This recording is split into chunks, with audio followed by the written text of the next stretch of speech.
The champagne flute shatters against marble.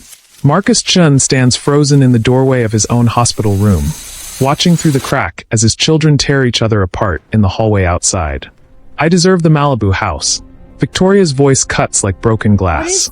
I've been managing his social media presence for years. You take selfies, Vic. James's laugh is bitter. I've been running actual business. Both of you stop. Sophie's voice is quiet. Tired. Dad is dying and you're...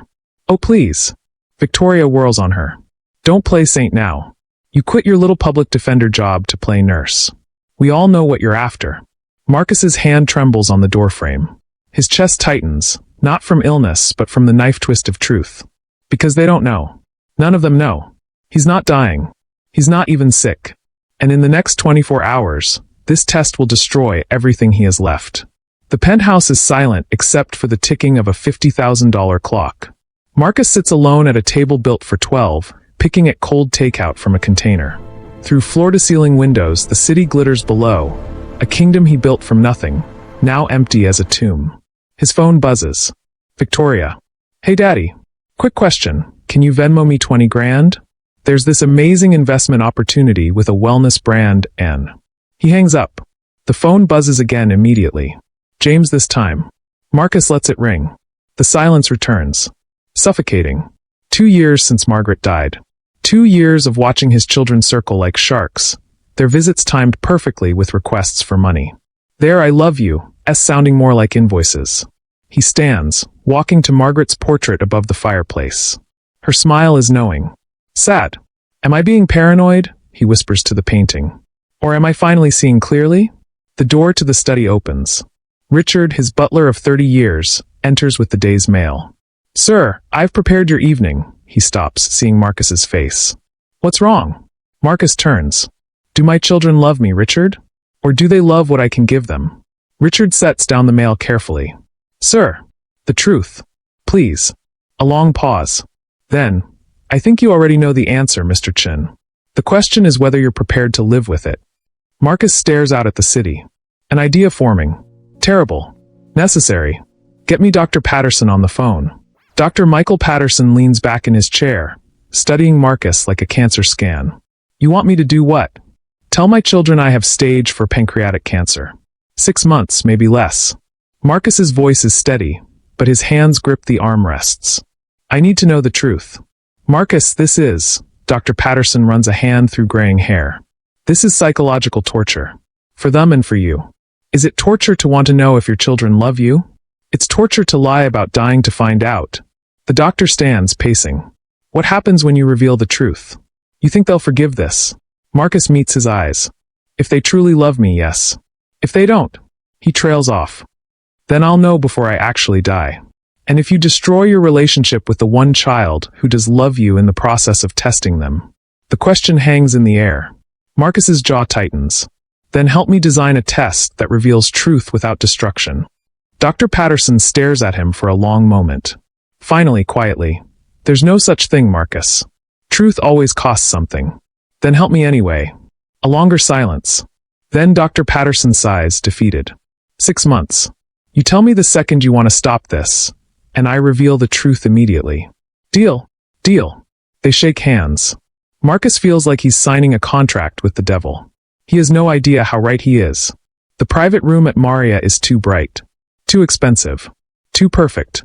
Marcus watches his children arrive, Victoria in designer everything, phone glued to her hand.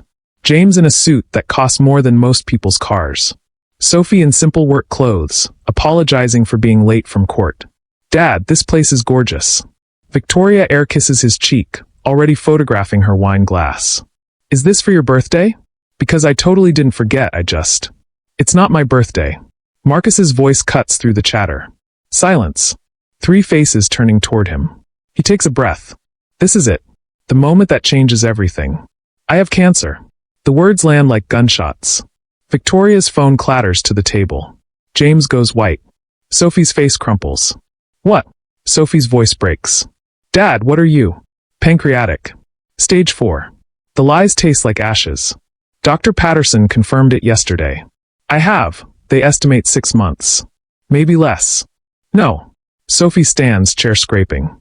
No, you look fine, you were just at the gym last week. The symptoms are subtle at first. Marcus forces himself to look at her devastated face. But it's progressing. Quickly. James finds his voice first. What's the treatment plan? Surgery? Chemo? There are experimental trials. I can make calls. I'm not doing treatment. What? All three children speak at once. Marcus raises a hand. I'm 71 years old. Your mother suffered through 18 months of chemo, and it brought her nothing but pain. I won't do that. I'm going to live my last months in peace. Peace! Victoria's voice is shrill. Dad, you can't just give up. I'm not giving up. I'm choosing quality over quantity. He picks up his wine glass with steady hands. Which brings me to why I called you here. I'm making some changes. 3 pairs of eyes lock on him. I'm moving out of the penthouse. Too many memories. I've rented a small apartment in Brooklyn. Something simple. Closer to real life. Brooklyn. James sounds like Marcus said Mars. Dad, you can't be serious. I am. I'm also meeting with my lawyers next month to finalize my will and estate plans. I want everything in order before. He lets the sentence die. The silence is deafening. Then Sophie is at his side, arms around him, sobbing into his shoulder. Daddy, please. Please let us help you fight this. Marcus holds her, feeling like the worst person alive. I love you, sweetheart. All of you. I just want my last months to be real. No pretense. No performance. Just truth. Over Sophie's shoulder, he watches Victoria and James exchange a look. The test has begun. The Brooklyn apartment is a universe away from the penthouse. 800 square feet. Radiator that clanks. View of a brick wall. Marcus sits on a second-hand couch, Richard unpacking boxes in the kitchen. Sir, this is... Richard struggles for words. Quite the change. That's the point. Marcus stares at his phone. 3 missed calls from Victoria. 7 from James. 12 text messages. None from Sophie. His stomach twists. Did he break her already? Then a knock at the door. Sophie stands in the hallway holding a crock pot and a grocery bag, eyes red from crying. I made your favorite soup, she says quietly. The way Mom used to make it. Something in Marcus's chest cracks open. Sophie, can I come in? They sit on the couch together, Sophie setting out bowls, spoons, crackers. She doesn't talk about the cancer. Doesn't ask about his will. Just serves soup and sits beside him in silence. How was work? Marcus asks finally.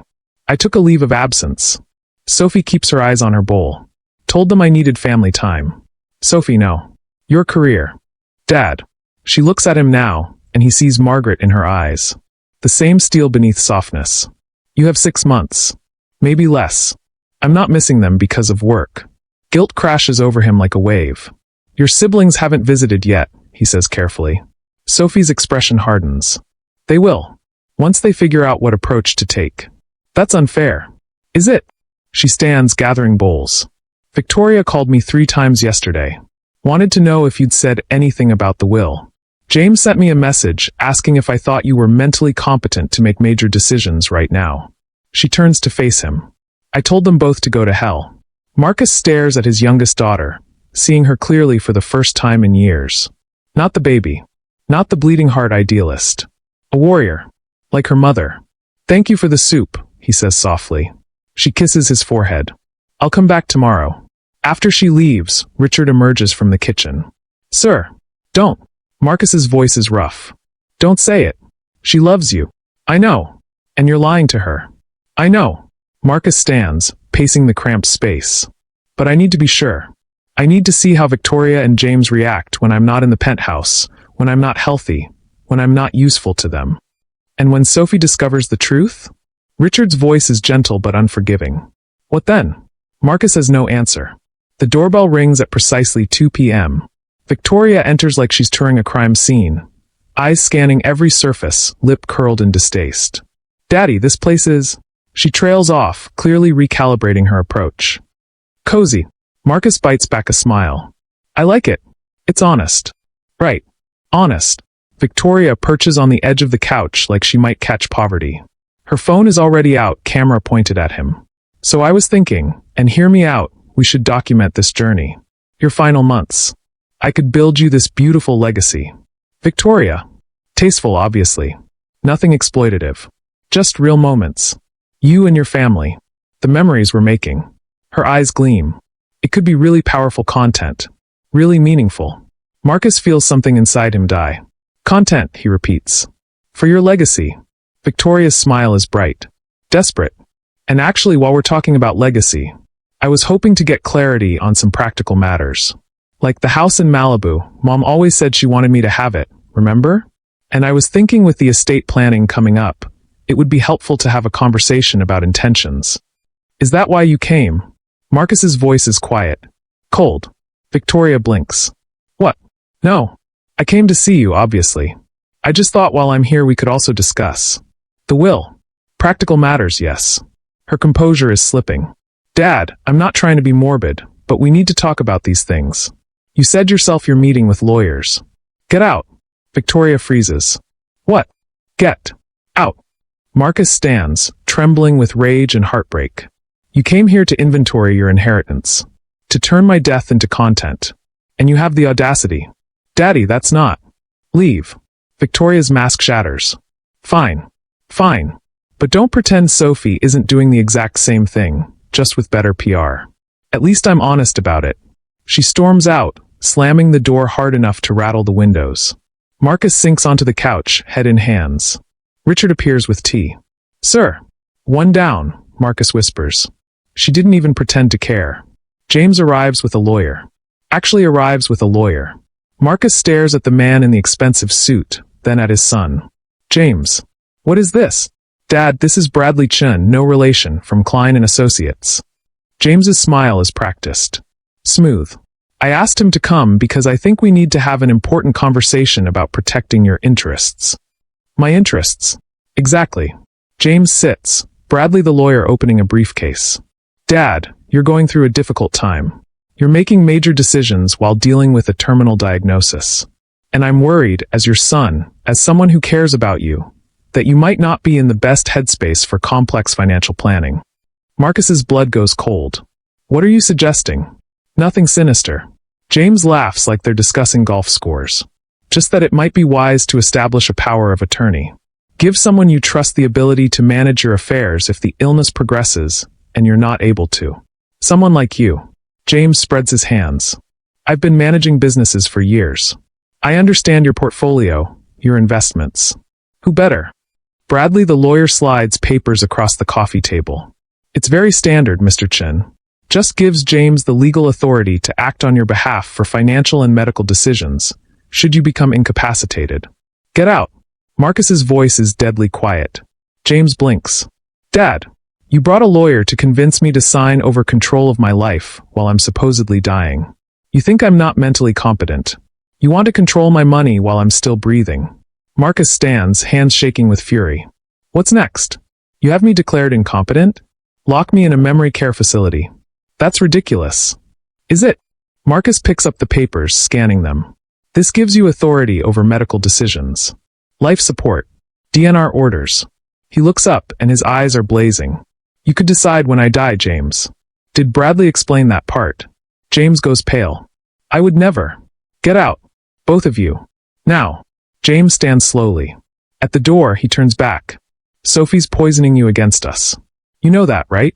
She's got you isolated here, playing the devoted daughter, making us look bad. The only people making you look bad are you and your sister. Now leave before I call the police. After they're gone, Marcus collapses on the couch, chest tight. Richard appears. Sir, your blood pressure. 2 down, Marcus gasps. They're worse than I thought. They're worse than I thought. It happens on a Tuesday. Marcus is making coffee when the room tilts. Not from illness, from stress, from not sleeping, from the weight of what he's learning crushing down. He hits the floor hard, coffee mug shattering. Richard calls everyone. Victoria. James.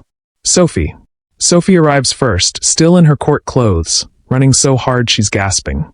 She finds Marcus on the floor, Richard trying to help him up. Dad. She drops to her knees beside him, hands shaking as she checks his pulse.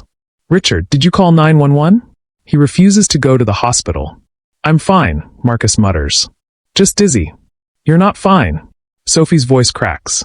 You collapsed. You need a doctor. No hospitals. Sophie stares at him, tears streaming. Then she straightens. Okay. No hospital. But I'm not leaving. I'm staying here. Tonight and every night. Sophie, you don't have to. Yes, I do. She helps him to the couch, gentle but firm. Because if you fall again and no one's here. She can't finish the sentence. 6 hours later, Victoria arrives. She's dressed for drinks, checking her phone as she walks in.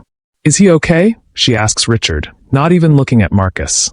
He collapsed, Sophie says coldly from her position on the floor beside the couch. 6 hours ago. Where were you? I was at an event. I came as soon as I could. Victoria finally looks at Marcus. Daddy, you're okay though, right? You look okay. Marcus stares at his eldest daughter, seeing her clearly. I'm fine. Good. Great. Victoria exhales. So listen, I know this is bad timing, but I really need to talk about the Malibu house situation, because I'm getting pressure from. Get out. Sophie stands. Get out. Excuse me? You show up 6 hours after he collapsed, and the first thing out of your mouth is about real estate. Sophie's voice is shaking with rage. What is wrong with you? Oh, I'm sorry. Did I miss the part where you quit your job to play Florence Nightingale and secure your position as the favorite? Victoria's mask drops. We all know what you're doing, Sophie. Don't act like you're better than. Sophie slaps her. The sound cracks through the apartment. Victoria stands frozen, hand to her face. Then she grabs her purse and storms out without another word. Sophie collapses back onto the floor, shaking. I'm sorry. I shouldn't have. She deserved it, Marcus whispers. That night, Sophie sleeps on the floor beside his couch. When Marcus wakes at 3 a.m., he sees her there, using a throw pillow covered by her own jacket. Protecting him. He lies in the darkness, listening to her breathing, and realizes he's made a terrible mistake. If you're invested in Marcus's test and Sophie's sacrifice, hit subscribe, because what happens next will shatter everything. The test is about to reveal a truth that destroys them all. Don't miss it. Richard finds the paperwork 3 weeks later. Sophie's letter of resignation from the public defender's office. Dated the day after Marcus's diagnosis. Hidden in her bag. He brings it to Marcus with trembling hands. Sir, you need to see this. Marcus reads it, then reads it again. She never told me, he whispers. No, sir. She didn't want you to feel guilty. Richard's voice is thick with emotion. She quit the job she loved, the work she was born to do, and never said a word. Marcus stares at the letter. Sophie's neat handwriting. I need to be with my father during his final months. This is my choice, and I make it freely. The guilt threatens to suffocate him. I'm ending this, he says suddenly. Today. Right now. I'm calling everyone together and telling them the truth. Sir, I was wrong. This test, it's destroyed everything. Victoria and James hate me. Sophie destroyed her career for a lie. I'm telling them tonight. He reaches for his phone. It buzzes before he can dial. A text from a number he doesn't recognize. Then a video file downloads. Marcus clicks it, and freezes. It's security footage from a cafe. Victoria and James, sitting across from each other. Need to get him declared incompetent, James is saying. Dad's clearly not thinking straight, moving to that apartment, pushing us away. Sophie's manipulating him, Victoria agrees. Getting him alone, isolated. Classic elder abuse tactics. We need to act fast. Before he signs anything in her favor. What if we contest the will? On grounds of diminished capacity. Bradley says we'd have a case. Especially with this cancer. Brain metastases affect judgment. We could argue. Marcus stops the video, hands shaking so badly he drops the phone. They're plotting against him. Actually actively plotting. The number texts again. Thought you should know. Sophie's friend Jenna. Marcus sits in silence for 5 full minutes. Then he picks up the phone. Richard. I'm not ending the test. I'm escalating it. Marcus calls a family meeting at the apartment. Victoria arrives late, James with his lawyer again. Sophie comes from the hospital where she'd been bringing him food. They crowd into the small living room, tension crackling like electricity. I've made my decision about the will, Marcus announces. 3 pairs of eyes lock on him. I'm leaving everything to charity. Silence. Absolute, deafening silence. Then James laughs. You're joking. I'm not. I'm establishing the Margaret Chin Foundation for Underprivileged Youth. The penthouse, the investments, the portfolio, all of it. You'll each receive a modest trust. Enough to live comfortably. But the bulk goes to the foundation. Victoria's face goes white. You can't. I can. I am. This is Sophie's doing. Victoria's voice goes shrill. She's been poisoning you against us, playing the victim. Actually, Sophie says quietly, I didn't know about this. Liar. Victoria whirls on her. You've been here every single day playing nurse, manipulating him. I've been here because he's my father and he's dying. Oh, please drop the act. James stands, lawyer forgotten. We all know what you're doing. The resignation letter you conveniently left where Dad could find it. The devoted daughter routine. You're running a long con. I quit my job because I love him. Sophie's voice breaks.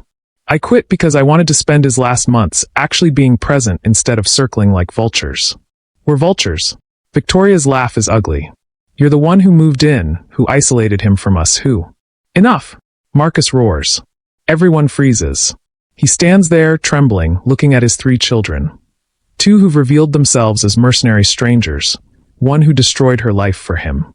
Get out, he says to Victoria and James. Both of you. I don't want to see you again until the funeral.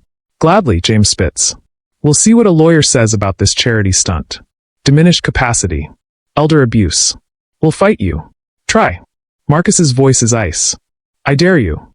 I'll die before I give you a penny. They leave in a storm of threats and slam doors. Sophie stands there, tears streaming silently down her face. I'm sorry, Marcus says softly. For what? She wipes her eyes. You were right. There. She can't say it.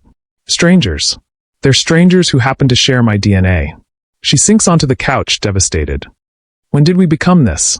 When did we stop being a family? Marcus sits beside her, taking her hand. I don't know, sweetheart. But we still have time. You and me. Let's not waste it. She leans her head on his shoulder, and they sit in the wreckage of his family, holding on to the one real thing left. Marcus closes his eyes, the guilt eating him alive. Because she doesn't know. She still doesn't know. And telling her might destroy this too. What happens next will break your heart. Hit subscribe because the truth is about to come out, and nothing will ever be the same. This is just the beginning of the devastation. Sophie finds the medical records by accident. She's cleaning Marcus's desk, organizing paperwork for after, and finds a folder marked private. Inside, monthly checkups. All clear. Blood work. Normal. Full body scans. No cancer. No illness at all. Dated throughout the last 3 months.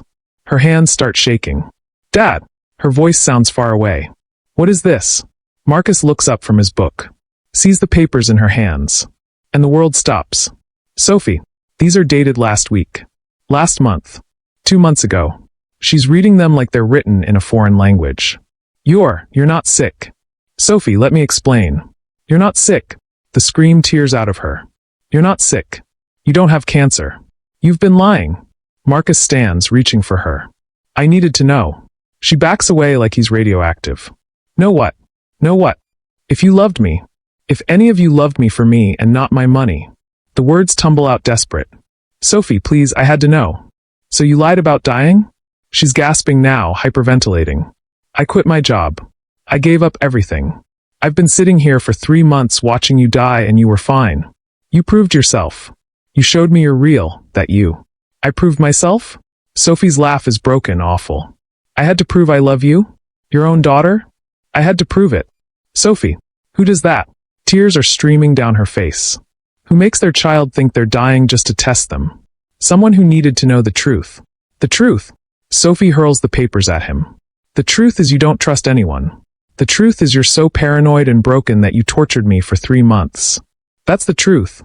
You don't understand. I understand perfectly. She's backing toward the door, grabbing her jacket.